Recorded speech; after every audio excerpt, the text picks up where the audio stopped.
les propongo este camino, que sería hablar muy por encima, diríamos, de la tríada, y para lo cual quiero ubicar la tríada trágica dentro de lo que es el hemisferio, digamos, tan enorme del enfoque logoterapéutico y del análisis existencial, luego hablar específicamente de la tríada, y por último, algo que tiene que ver, que es también cómo abordar de pronto en el acompañamiento a personas que, imagínense esta tríada, sufrimiento, culpa, muerte, también cómo abordarlo desde el análisis existencial, que es la contracara de la logoterapia. Es decir, cómo abordar este tema para que luego, si hay psicólogos o counselor, puedan abordarlo con más herramientas. Serían los tres grandes pasos, ¿no? Así que si les parece, empezamos primero por la noción básica. La logoterapia es obviamente una psicoterapia que orienta sobre todo a la búsqueda del sentido, y aquí voy a ir haciendo referencia a la tríada, frente, diríamos lo negativo, al vacío existencial. Y justamente la tríada, cuando no se sabe abordarla, asumirla, aceptarla, como hizo Frankl, que aunque suene tan justamente trágico, ¿por qué trágico? Vale la pena aclarar desde ahora, porque son tres experiencias de las cuales nadie se escapa, nadie, no existe un ser humano en el mundo que pueda evitar el sufrimiento, la culpa y la muerte, evidente. Entonces, y de las tres, vamos a verlo cuando lo desarrollemos una por una, saca frutos positivos para lo humano en el hombre.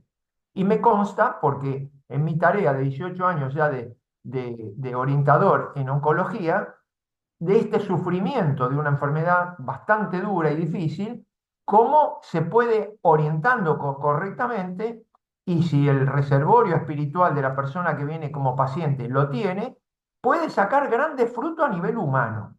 Entonces aquí está el tema, porque todo el alegato, diríamos, el enfoque filosófico de Frankl, que no es un método nada más que terapéutico, sería muy pobre si fuera eso, fundamentalmente la mirada que tiene Frankl sobre el ser humano siempre va a ser extraer el sentido, por eso es logoterapia, terapia a través de la búsqueda y el hallazgo del sentido, para no caer en lo opuesto, que sería el vacío existencial.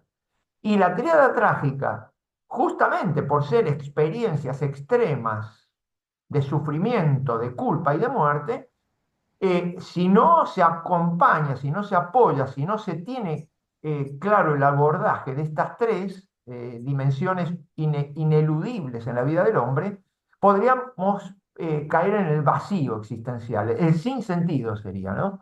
Mucha gente que por distintos motivos, por falta de recursos, por falta de acompañamiento, por falta, diríamos, de distintos aspectos, puede a raíz de un gran sufrimiento caer en un vacío, de una gran culpa que no puede sanar y no puede resolver, caer en el vacío. Y ante la muerte, la posibilidad de la muerte, también posiblemente caer en el vacío, ¿no? Cuestionar, ¿vale la pena la vida frente a la muerte? Acá son temas muy importantes, pero que tienen una resolución justamente por el abordaje propio y tan hermoso y tan significativo de Franklin, tiene una resolución, aún siendo algo tan fuerte, tan, digamos, límite, situación límite, una resolución positiva en lo humano.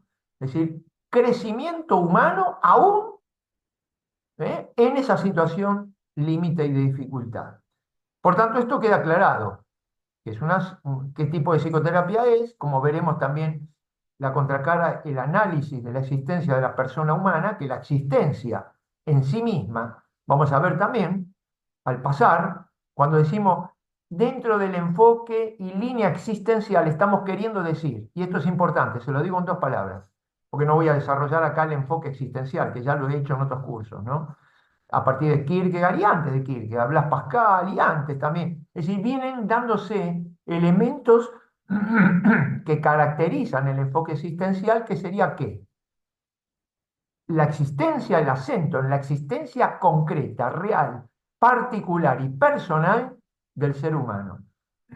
no idealismos, no abstracto, no materialismo, no positivismo, sino existencia concreta de cada persona individual, porque cada uno es irrepetible y también en todas estas cuestiones único, ¿no? Frente a los grandes dilemas existenciales, la vida, la muerte, el bien, el mal, el sufrimiento, el gozo, la alegría, la felicidad, ¿ven? El amor, etcétera, etcétera.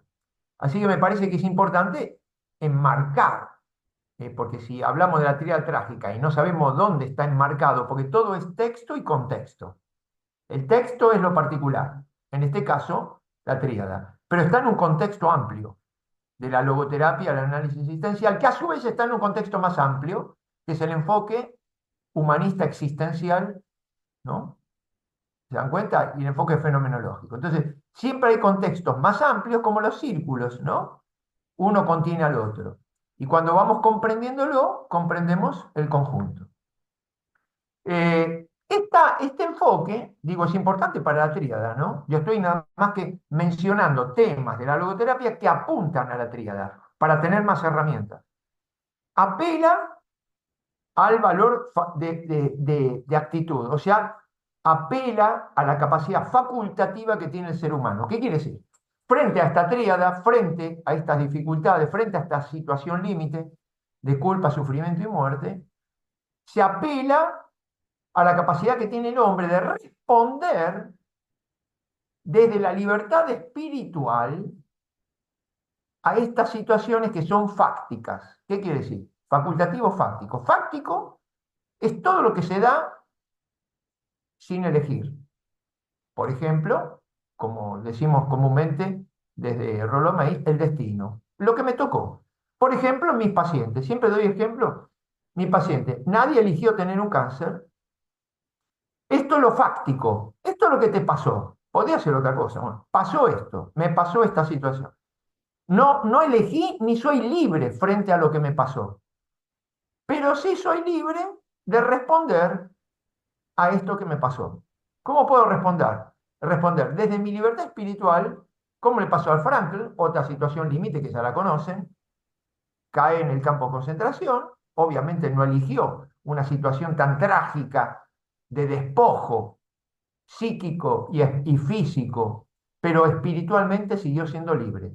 Frankl supo responder, quiso responder desde su libertad positivamente a una situación que no eligió. Así que esto también grábenselo, que es muy importante, ¿no? Dentro de la logoterapia, frente a esta tríada, apelamos a lo libre en el hombre. ¿Y qué es lo único libre en el hombre? Su dimensión espiritual. Porque ni lo psíquico ni lo físico es libre, por supuesto. No tenemos ninguna libertad en lo psicofísico. Nací en el lugar que nací, no elegí nacer, por empezar, no elegí los padres que tuve, no elegí la genética que tengo, no elegí la contextura psicofísica que tengo. Juan José es Juan José por nacimiento, no lo elegí, vine como vine, etcétera, etcétera. Pero sí elijo espiritualmente qué hacer con lo que soy, con lo que tengo y con lo que me toca vivir. ¿Fui claro? ¿Ven? Quiero que distingan esto, porque en la tríada trágica, justamente estas tres situaciones límite, y hay muchas más, pero estas tres que hemos elegido, justamente es lo que nos toca. Nadie elige sufrir, me tocó sufrir. Nadie elige sentir conciencia de culpa, porque realmente siempre algo habremos hecho que nos delata la conciencia el haber sido no solo responsable, sino culpable. Bien, y nadie elige no morir. Vamos a morir. Entonces, ninguna de las tres situaciones de la tríada trágica se elige. Se vive, se experimenta, y yo sí puedo elegir qué hago con las tres situaciones. Por tanto, ya estamos diciendo que el enfoque tanto humano, humanista, existencial, antropológico, logoterapéutico de Frankl apela y se focaliza en la dimensión libre espiritual. Y esto es lo original de Frankl, frente sobre todo a otros métodos psicoterapéuticos, ni hablar de psicoanálisis, que no creen en la libertad espiritual, porque no creen ni siquiera en el espíritu, o sea, no que no creen, no sería la palabra, no acepta esa dimensión en el ser humano y lo casi lo considera determinado. O sea, ante tal situación, ¿ven? Está determinado a responder de una misma situación, lo cual es falso, porque Frankl ya lo descubrió en el campo, que ante una situación límite que todos vivían, no están determinados a responder de la misma manera. Cada uno respondió diferente, lo cual prueba que hay una dimensión más allá del condicionamiento extremo psico y físico, hay algo que se llama espíritu, que no reconoce Freud, por ejemplo, y que es lo que nos hace ser libres ante esa situación, y particulares, personales, únicos. Y la respuesta es única, como única es la persona, también en esta tríada. Estos elementos son básicos para poder después hablar de estas tres situaciones. Elementos después, entonces, podríamos delinearlo, muy simples, me parece importante en esta primera aproximación al contexto de la tríada, es decir, qué contexto tiene Frankl en su mente y nosotros, los logoterapeutas, para hablar de la tríada, tenemos esto detrás, ¿no? Que lo que les enuncié es fundamental, ¿no? Fundamental. Por tanto, luego la libertad. La libertad es un eje importante en nuestro trabajo, lo van a ver cuando veamos al final, si nos queda tiempo, aunque sea muy por encima, el análisis existencial, que es la herramienta básica que tiene ya el terapeuta o el orientador, donde podemos trabajar hasta qué punto tiene libertad en la conciencia esa persona para poder responder a la situación, ¿no? Libertad, como decía Frankl, de para. Libertad de condicionamientos para responder. ¿Ven? Lo fáctico y lo facultativo. Facultativo es la libertad de responder. Lo fáctico es lo que no elegí, lo que me pasa. Punto. ¿No? Entonces, ¿cómo? A través del autodistanciamiento y teniendo la conciencia de que lo más importante y lo primero que me pasa no es, lo primero no es lo que me pasa, sino qué hago con lo que me pasa. Luego también descubrí el sentido dentro de esto, también tiene que ver con la tríada, porque en el fondo, todos, cuando pasamos sufrimientos extremos, o conciencia de culpa, o frente a la muerte, nos preguntamos, ¿qué sentido tiene? ¿Qué sentido tiene el sufrimiento? ¿Ah? ¿Qué sentido tiene la culpa? ¿Y qué sentido tiene la muerte? Son las grandes cuestiones dentro del mundo existencialista, ¿no? Inevitables, inevitables. Que también Agustín no estaba dentro del rubro de la palabra moderna existencial, porque es una palabra incluso moderna, pero sus grandes cuestiones eran existenciales, no eran esencialistas, como hablando de esencias ahí lejanas a la persona humana, como una entelequia, o qué es el hombre, sino quién soy yo, sería la diferencia. No una pregunta abstracta, ¿qué es el hombre? Sino quién soy yo. ¿Se dan cuenta la diferencia, no? Una es una pregunta esencial y otra es existencial. ¿Quién soy? ¿Para qué estoy? ¿Qué sentido tiene mi vida? ¿Qué sentido tiene mi sufrimiento? Etcétera, etcétera, etcétera. Y dentro de eso, potenciarlo ese sentido, que será es potenciar lo positivo que hay en cada persona, aún en esa tríada. Porque como les digo, va a sacar fruto hermoso, ¿no? La palabra es hermoso, porque yo diría más que estético, ¿no? Es una hermosura espiritual, porque no se olviden que hasta Santo Tomás, cuando va analizando lo estético, obviamente la hermosura espiritual está por encima de la hermosura física. Es lo que hace que uno diga, esta persona es bella, aunque a lo mejor de cara sea fea. Esta persona es bella. La belleza va mucho más allá. Ojo, tiene importancia, más vale. Es todo como decir, todo tiene valor e importancia, pero no todo al mismo nivel. Claro que tiene valor e importancia la belleza física, por supuesto, pero más importante es la belleza espiritual. Y así sucesivamente, ¿no?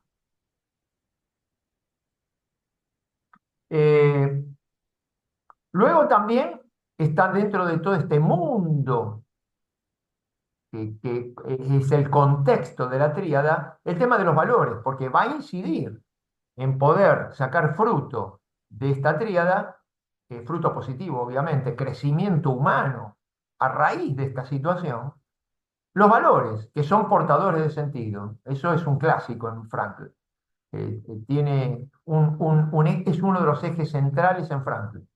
Es decir, no es teoría, ¿ven? No es teoría diríamos romántica, el hacer del sufrimiento, de la culpa y del amor una cuestión teórica, espiritualista, que no es lo mismo que espiritual, ¿ven? Sino algo concreto, valores. El valor es algo concreto, no es abstracto.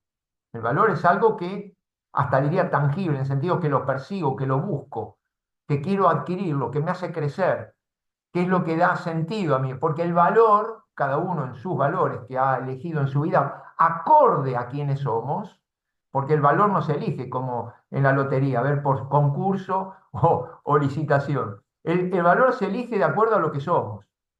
Y entre muchos valores, de pronto, por ejemplo, ustedes entre 10 valores elegirán uno, otro. ¿Por qué? Y todos son valores, pero acordes a la propia experiencia de vida, acordes a la propia identidad. Concuerda cierto valor más conmigo que con otro. Y a su vez ese otro le concordará otro valor, etcétera. Esto también es un eje importante.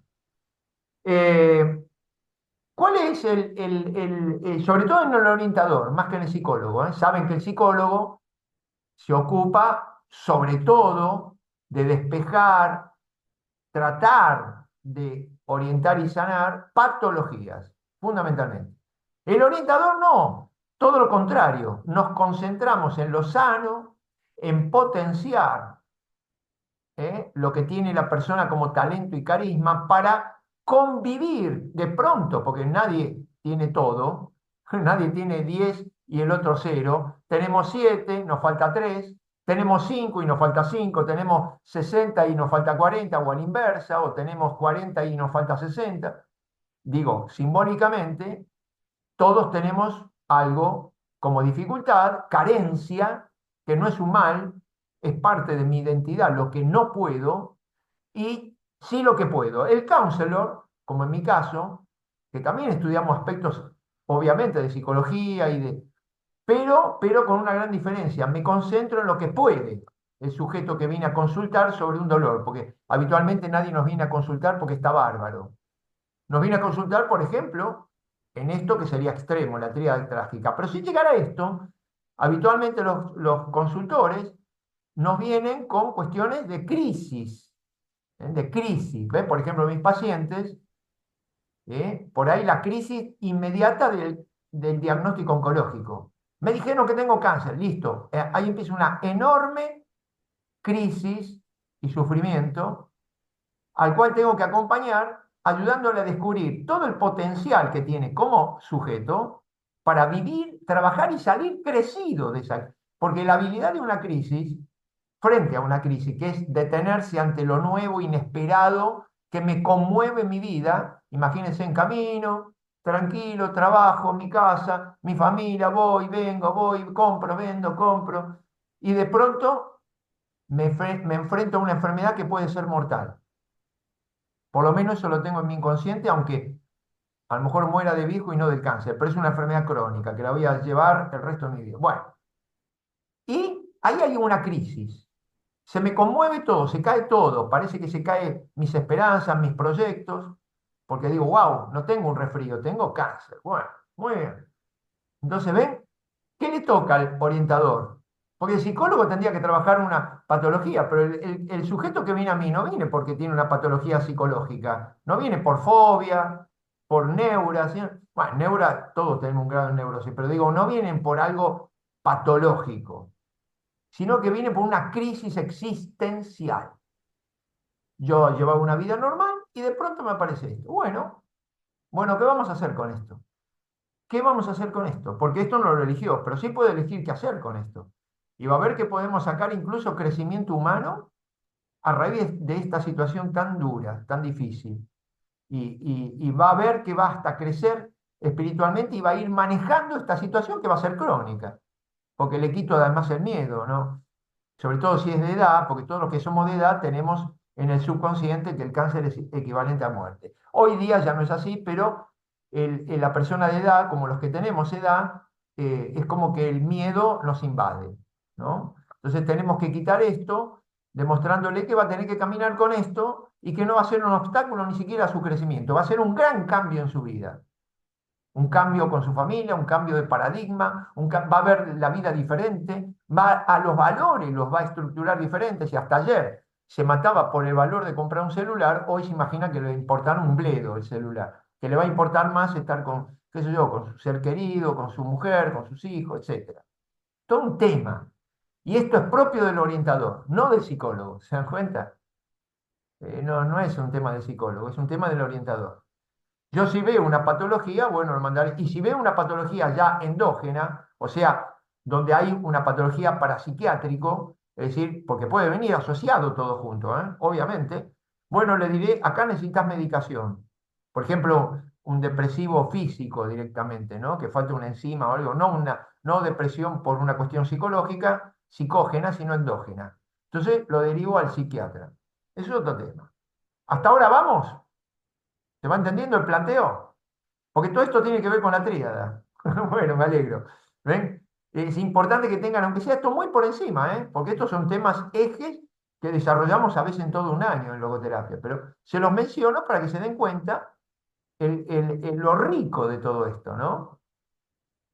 Y por tanto, estos valores a los cuales apelo, justamente ayudarles a descubrir que hasta ahora, de pronto yo digo mi ejemplo, el ejemplo de mis pacientes, ¿no? Pero pues, aplíquenlo a sus propias vidas. Que a lo mejor en esa crisis, porque puede otro haber pasado otra crisis, por ejemplo, de pronto, siendo joven, se quedó sin trabajo, es dramático, no tiene con qué mantener su casa, su familia, son crisis fuertes, crisis existenciales, ¿no? Donde hay que apelar ahí a los valores vivenciales, o sea, qué capacidad tuvo de receptar, ser permeable a la vida, de qué manera los valores vivenciales son un grupo de valores que hace que la persona haya sido capaz de captar, ser permeable a la vida y crecer espiritualmente para tener reservas ante el momento de dificultad. Reservas ante la tríada, por ejemplo. ¿Ven? Viene cualquiera de estos elementos de la tríada trágica. ¿Qué reservas espirituales tuvo si tuvo valores vivenciales? Porque si no los tuvo, no creció por dentro, se desmorona con la menor piedrita. Ni hace falta que sea la tríada trágica. Con una pequeña piedrita ya se cae. ¿Por qué? Porque no tiene contextura espiritual. Esto lo empieza a dar los valores vivenciales. O sea, la capacidad de ir incorporando en la vida, pensando la vida, ir creciendo y madurando. A esto le llamamos toda esa capacidad vivencial. Luego está la contracara, que sería la otra parte. Todo eso que fui como receptáculo, ¿no? Fue entrando en mi vida, de algún modo me hizo madurar, crecer, pensar, amar, vivenciar. Por eso se llama vivenciales, vivenciar. Después están los valores creacionales y la capacidad de, además, de sacar dentro de mí lo original mío y ser creativo. Acá apelo mucho a mis pacientes. ¿Qué capacidad creativa tienen frente a una situación difícil, una crisis difícil? Y habitualmente ahí apelo concretamente a capacidades eh, a veces que sirven para la terapéutica, ¿no? Y para acompañamiento. ¿Qué talentos tienen? ¿Qué cualidades? ¿Qué carisma? A lo mejor incluso de simple, diríamos, de hobby, algún arte manual, lo que fuere, ¿ven? Lo creacional, el implicarse uno ya creativamente sobre la realidad que recibió. Es como el que recibe y devuelve con el sello personal. Y por último, los valores actitudinales. Son tres grupos. Para los que no lo saben, los que ya lo saben, lo están repasando de algún modo quizás, ¿no? Pero tanto García Pinto como la Fundación, a ustedes les va a haber explicado perfectamente eso, ¿no? Pero el actitudinal tiene que ver, es el más importante, diríamos, la prueba de fuego, cómo respondo a situaciones, por ejemplo, de la tríada. La actitud que tomo frente a esto. La actitud. Ahí apelo a la libertad de la persona, a la capacidad de respuesta a aquello que no elegí. Ese valor de actitud. Habría mucho más, pero hasta ahí vamos, ¿sí? ¿Sí? Bien. Les leo para Perfecto. matizar toda mi explicación teórica. Miren qué lindo lo que dice Víctor Frankl en algún momento, en una conferencia, ¿eh? Una conferencia sobre el sentido y el valor de la vida. Y él se pregunta, frente a este sufrimiento que él vivió, frente a la muerte que veía cerca, porque fíjense en que él en el campo tuvo las tres cosas. Sintió culpa de muchas cosas, porque uno en la situación límite revisa la vida y la conciencia. Habitualmente es así. ¿Vieron cuando uno, decíamos los que tenemos edad, examen de conciencia? Si uno lleva una vida monótona, fácil, linda, quizá no hace ningún examen, pero ante una situación difícil, dura, comienza a revisar su propia conciencia. Más aún, yo a veces tengo que despejar un error de sentimiento de culpa del paciente cuando viene y dice, más de uno, este cáncer me lo generé yo, dice, ¿no? Entonces tengo que despejar eso porque no es así. ¿Pero por qué lo dice? Porque revisa su conciencia y se da cuenta que no respondió a lo que la conciencia le dictaba, por ejemplo, una relación tóxica, envenenante, sea laboral, personal. Entonces cree que esa situación prolongada y que la conciencia le decía, salí de esa situación, es una situación enfermante. Yo tuve infinidad de casos, pero venía un hombre que fue el que más tiempo vino, porque yo habitualmente con 5 o 6 encuentros ya le doy herramientas para que trabaje y siga viaje, pero este hombre venía ya por un problema de conciencia, aunque vino primero como consultante oncológico, por un cáncer, pero ya la segunda, tercer encuentro, me confesó que él tenía una gran conciencia de culpa porque vivía una infidelidad constante ante su mujer por tener un amante, y eso él decía, esto me generó este cáncer, ¿no? O sea, en su imaginación, cuidado, ¿tiene algo que ver? Sí. Por algo la gente cuando intuye algo no es tan errado, aunque esté equivocado directamente, porque no es que esa culpa le generó el cáncer, sino que bajaba su defensa, vivía con la guardia baja, no era feliz. Su conciencia le estaba todos los días recriminando que no era coherente en su vida, que era un infiel, que vivía una porquería, bueno, etcétera. Todo eso bajó el sistema inmune y al bajar las defensas, probablemente al bajar las defensas apareció ese, o sea, no es el lugar para explicarle cómo funciona el sistema inmune, pero que toda la clave del cáncer está en el sistema inmune. Por algo es una enfermedad autoinmune, es decir, baja la defensa, no reconoce el sistema inmune, el anticuerpo, el antígeno, que sería la alerta de una célula cancerosa. Cuando está bien el sistema inmune, la reconoce, la destruye y ni te enterás. O sea, esa célula nunca anidó y no empezó el tumor. Pero si el sistema inmune está bajo, por una situación así, o estresante, o de una vida de amargura permanente, etcétera, etcétera, etcétera, de inconformidad consigo mismo, baja las defensas, entonces es indirecto, no es que es causa, pero sino al bajar la defensa le abro las puertas a una enfermedad. Podría ser el lupus, también el cáncer, el ELA, una enfermedad autoinmune como es la más cruel, que es todas las esclerosis en sus múltiples formas, de esclerodermia hasta el ELA, etcétera. ¿Estamos? Pero fíjense cómo funciona el tema, que ante una crisis se revisa la conciencia. Este hombre le dijeron que tenía cáncer, empezó a revisar que no fue gratuito, lo que estaba viviendo, de algún modo. Entonces tengo que despejar diciéndole, no, no es que te lo causaste vos, cuidado. Pero sí pudiste haber bajado las defensas, etc. Miren lo que dice Frankl. Miren qué lindo. ¿Qué hubiera sido de cada uno de nosotros sin nuestro correspondiente destino? Aclaro, destino en el sentido propio, no fatalista, ¿eh? Todo lo que no hemos elegido, grábenselo. Esto es muy importante. ¿Qué es destino? En la definición de Frankl, de Rollo May y todos los que tenemos enfoque existencial, no es nada fatalista, como, porque es el término vulgar que la gente emplea. Ah, era el destino. ¿Qué quiente? No, aquello que me tocó vivir. Era mi destino, por ejemplo, nacer en la Argentina y no en Alemania. Tener los padres que tuve y no otros. Tener la contextura que tengo y no otra. Es decir, simplemente lo que me tocó, nada más. Es eso el destino, punto. Entonces dice, ¿qué hubiera sido de nosotros sin el correspondiente destino? Lo que le tocó. ¿De qué otro modo, sigue diciendo, sin sus golpes de martillo sobre nuestro sufrimiento, al rojo vivo hubiese adquirido nuestro ser ahí, forma y sentido? Está diciendo, se los traduzco, está hablando de sufrimiento, uno elemento, si quieren, más fuerte de la tríada. Miren que es muy común y creo que todos decimos lo mismo. No es tanto la muerte, sino no sufrir. ¿Se acuerdan que habitualmente decimos eso? No me da miedo la muerte, pero sí el sufrir prolongadamente ante la muerte. Todos mis pacientes dicen lo mismo, ¿no? Así que estamos dentro de la tríada, yo creo que es el tema al cual le voy a dedicar más tiempo, el sufrimiento. Después también culpa y muerte.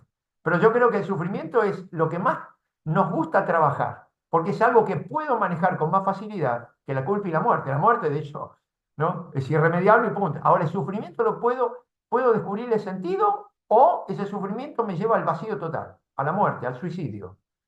Por el sufrimiento hay gente que se mata y por el sufrimiento hay gente que crece. De un extremo al otro. Quiere decir que en la más amplia de las tres que podemos trabajar es el sufrimiento, el gran tema del hombre, el sufrimiento.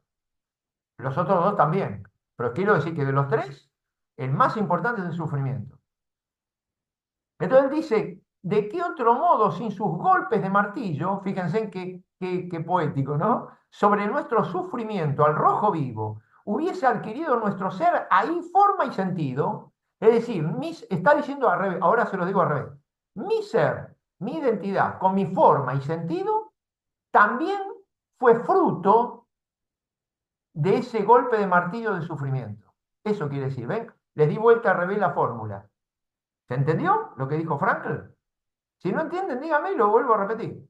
¿Ven? O sea, es parte de mi identidad, y esto es un tópico importante cuando yo trabajo el sufrimiento, que no es algo que me viene fatalistamente o como digo humoristamente, por sorteo, como si alguien sacara un bolillero, ay, me tocó este sufrimiento, como que nada tiene que ver conmigo. Si analizamos cada uno de nuestros sufrimientos, directa o indirectamente, lejos o cerca, tiene que ver con mi vida.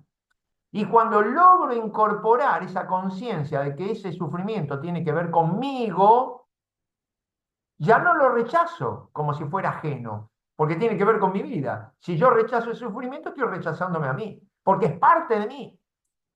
Esto es lo que dice Frankl. Y esto es importante que lo tengan bien grabado. Él está diciendo, no sería el ser ahí porque hace alusión a Heidegger, esto para los que saben filosofía, ¿no? El ser, que es el gran tema de Heidegger, el ser, el gran tema, el ser, no el ente, el ser, ¿qué es el ser? En definitiva termina en sus tres procesos que tiene, hay tres Heidegger, digamos, ¿no? Tres tiempos, al final llega a decir el ser se define por el sentido, o sea, aquello que lo define en su hacia dónde, en su para qué, es lo que define el ser.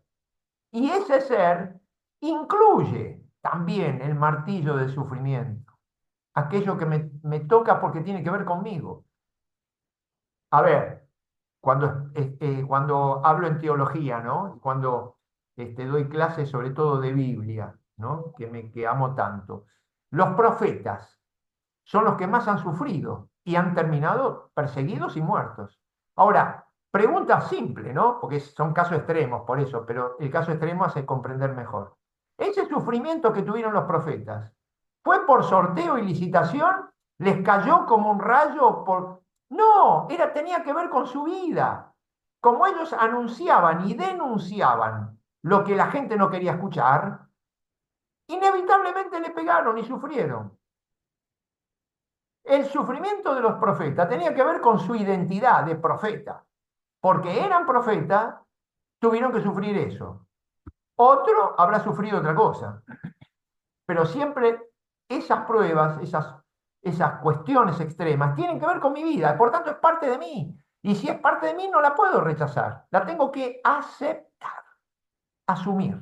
Porque habitualmente el sufrimiento de la gente, dicho redundantemente, sufren porque creen que es algo que les cayó, no sé, como una maldición del cielo.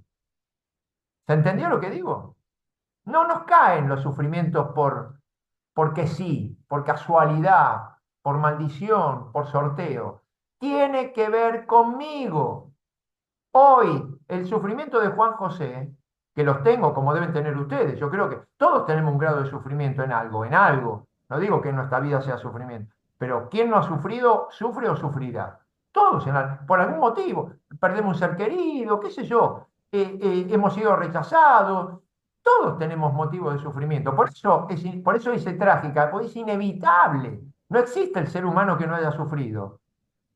Jesús, siendo Dios, sufrió también como hombre. Sufrió el desprecio, el abandono. Sufrió, y en extremo, porque cuanto más puro es el corazón, más se sufre, como el dolor de María, ¿no? En cambio, cuanto más manchado estamos, menos... O sea, es sensible la persona transparente y limpia de corazón. Es sensible, no insensible. El insensible es justamente el hombre que no tiene corazón, decimos, ¿no? Habitualmente. Quiere decir que el sufrimiento es intrínseco a la naturaleza humana y también a la propia existencia, a la propia vida, a la propia identidad. Sigue diciendo, bien, hasta ahora todo lo que le explico con un pedacito de Frankl, ¿no? Sigue diciendo, quien se subleva, miren lo que dice, quien se subleva contra su destino, ¿quién no lo intentó hacer, no? ¿Quién no renegó de lo que nos pasaba a veces, no?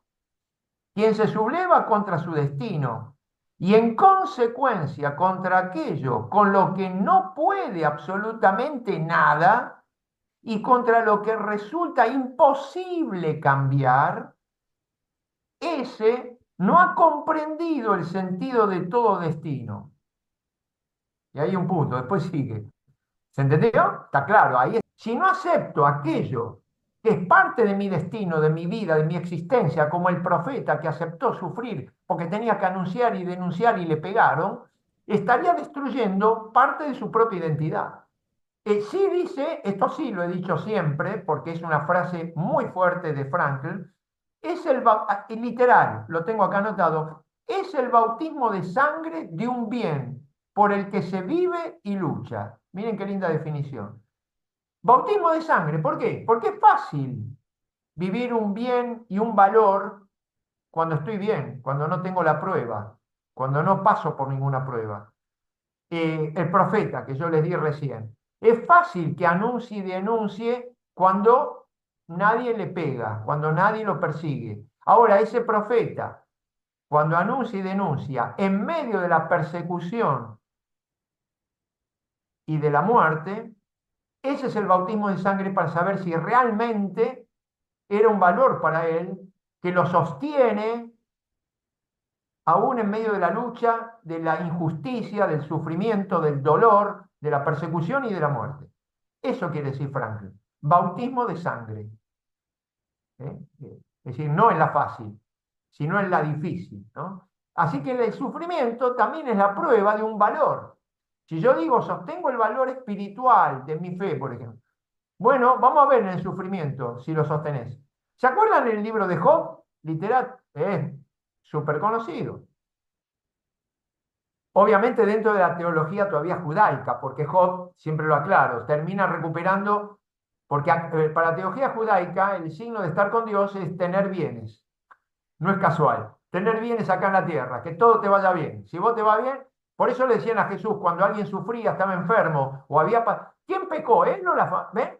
Es como un signo de que no estaba con Dios, cuando en realidad al revés. Para un cristiano es exactamente al revés. La cruz es signo de estar con Dios. Bueno, para el judío no es todo lo contrario. Pero bueno, o sea, estamos totalmente distantes, ¿no? Hay gente que quiere mezclar todo, pero yo no estoy de acuerdo. Ya la misma teología es diferente. La misma teología es diferente.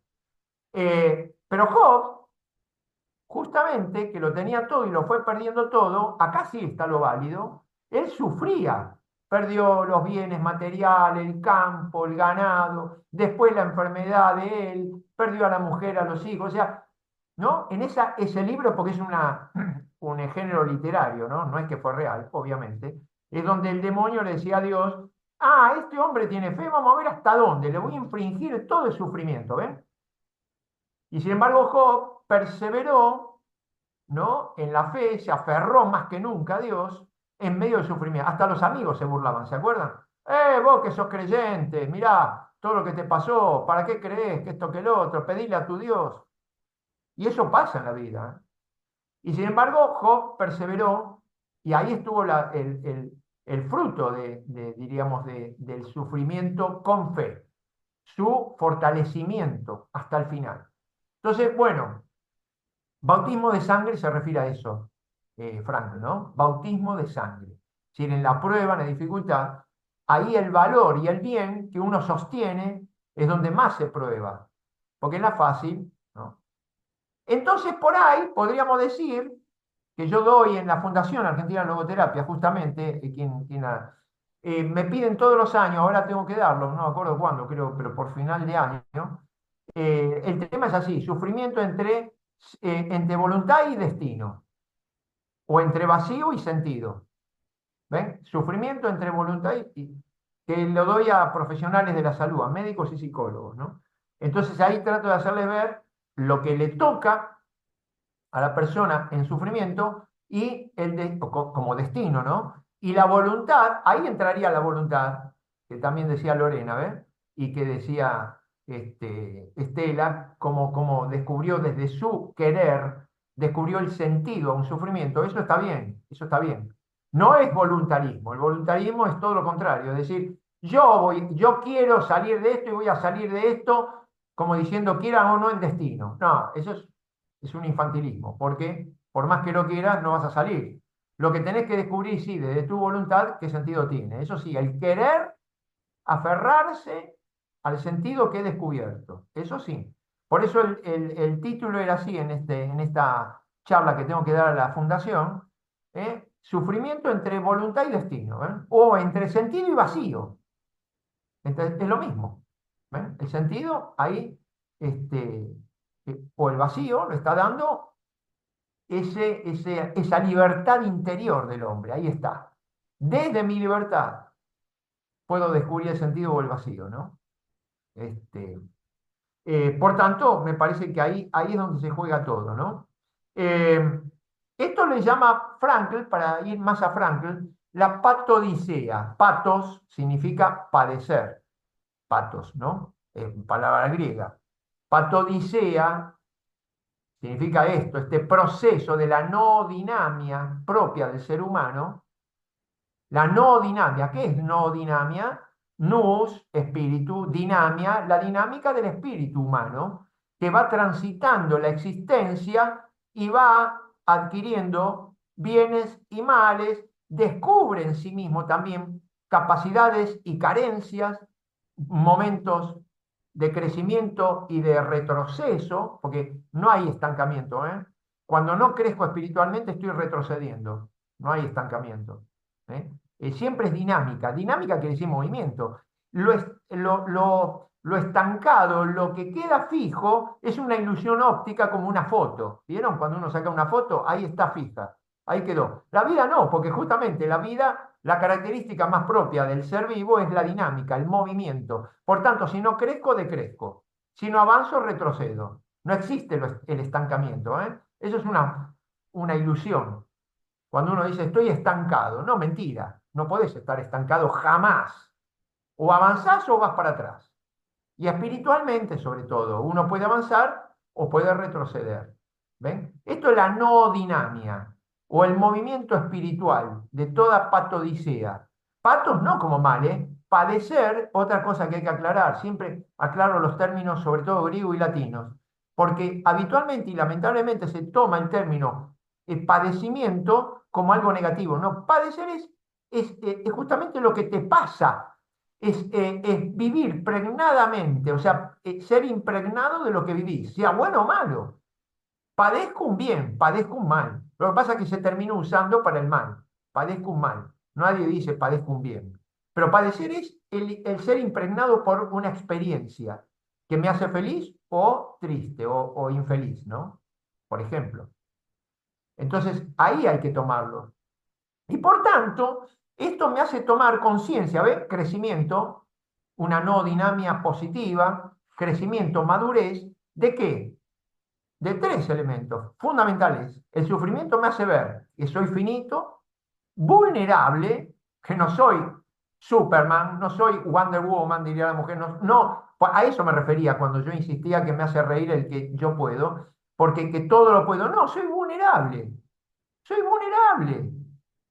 y voy a sufrir. Tomo conciencia de mi finitud, incluso de mi vulnerabilidad, de mis límites. Y eso no es malo, eso es bueno. A ver, toda conciencia de realidad siempre va a ser buena. Vivir en la fantasía está mal. No podemos vivir en una fantasía. ¿Ven? Como los niños que imaginan ser astronautas. y juegan, está bien, porque va configurando, ya lo sabemos por evolutiva, la importancia del juego. Pero un adulto no puede vivir de fantasía, tiene que vivir de realismo, de realidad, lo cual no va en contradicción con la esperanza. Esperamos lo posible, la ilusión es de lo imposible. Por eso los términos son importantes en la vida. ¿Ven? La esperanza metida hacia adelante es una virtud, la esperanza, ¿no? Porque me hace mover hacia adelante esperando conseguir algo deseado. Ahora, la ilusión o la fantasía no, porque es vivir fuera de la realidad, es estar alienado, es vivir en una nube. Y ya saben de qué. ¿Ven? Se me ríe. Claro. ¿Ven? Por eso hay Bueno, gente que vive de esperanza y otras de ilusiones. Son cosas distintas, mis queridos y queridas. Hay que vivir con la esperanza, pero no. ¿Por qué? Porque si yo construyo algo ilusorio, se me va a desvanecer en la mano, como arena. En cambio, la esperanza me lleva hacia adelante algo posible, alcanzable, no imposible.